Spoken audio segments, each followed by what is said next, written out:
Келесі 3-те 90-шы есебіміз. 3х азайтылған 4y тең 7 дейді. Теңдеуінің графигі берілген нүкте арқылы өте ме дейді. Нүктеміз 3 және 4, яғни 3 пен 4-те қиылысады екен. 3 деп отқанымыз x-ке, 4 дегеніміз y-ке тең. Орнына апарып қойық, яғни 3 көбейтілген 3 азайтылған 4 көбейтілген 4 тең. Көбейтіндісі 9-ға тең болады. 9-дан 16-ны азайтатын болсақ, ол бізде минус 7-ге тең болады екен. Яғни теңдеуімізде 7-ге тең болады дейді. Сондықтан да бұл нүктелер арқылы өтпейді екен. Келесі бұл нүктесін қарайық. Бұл нүктеміз 3 және 2-ден 1. Яғни x-іміз 3-ке тең, y-іміз 2-ден 1-ге тең. Орнына апарып қойық, яғни теңдеудің орнына апарып қойымыз. 3 көбейтілген 3 азайтылған 4 көбейтілген 2-ден 1 тең. Қысқартсақ 2-ге тең болады. 9 азайтылған 2 тең 7-ге. Яғни нәтижесі де 7-ге тең болып тұр. Сонда в нүктесі арқылы өтеді екен. Келесі с нүктесін апарып қойық. 1 және минус 1. Орнына апарып қоямыз. 3 көбейтілген 1 азайтылған 4 көбейтілген минус 1 тең. Так, 3 қосылған 4 нәтижесі тең болады 7-ге. Яғни с нүктесі арқылы өтеді екен. Келесі д нүктесін тексеріп көрейік. 1 мен 1. Яғни 3 көбейтілген 1 азайтылған 4 көбейтілген 1.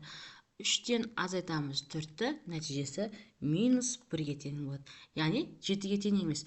Бұл нүктеден өтпейді екен. Сонда тек қана бізде в, с нүктелерінен ғана өтеді. Келесі 3-те 91-ші есебіміз. 2х қосылған y тең с-ға. А нүктесі арқылы өтеді, с-ның нәтижесін табыңыз дейді. А дегеніміз 3 және минус 4-ке тең. 3 деп отқанымыз x-ке тең, минус 4 дегеніміз y-ке тең. Орнына апарып қояйық сонда. 2 көбейтілген 3 азайтылған 4 болады. Тең s-ке дейік. Яғни s дегеніміз сонда 6-дан азайтамыз 4-ті. Сонда нәтижесі 2-ке тең болады. Сонда 2x қосылған y тең болады екен бізде 2-ге. Келесі 3-те 92-ші есебіміз. 3х қосылған y тең 12.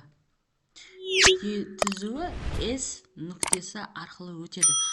S нүктесінің координатасы 2 мен 3 екен. Бұл түзуі а және в нүктелері арқылы өте ме дейді. Ол үшін бізде в айнымалысын табуымыз.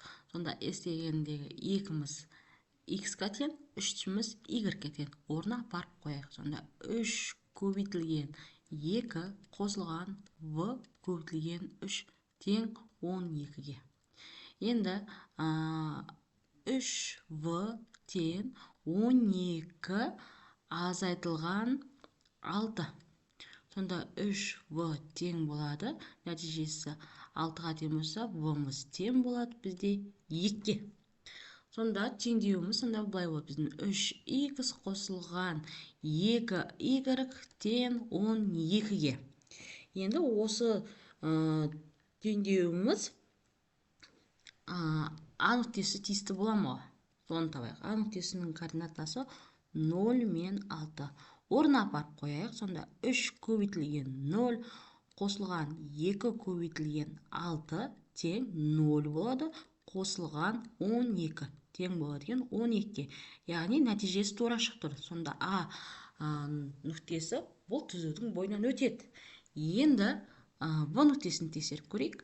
Ол минус 4 және 6 екен координатасы. Орнына апарып қояйық. 3 көбейтілген минус 4 қосылған 2 көбейтілген 6 тең минус 12 қосылған 12. Нәтижесі 0-ге тең болады.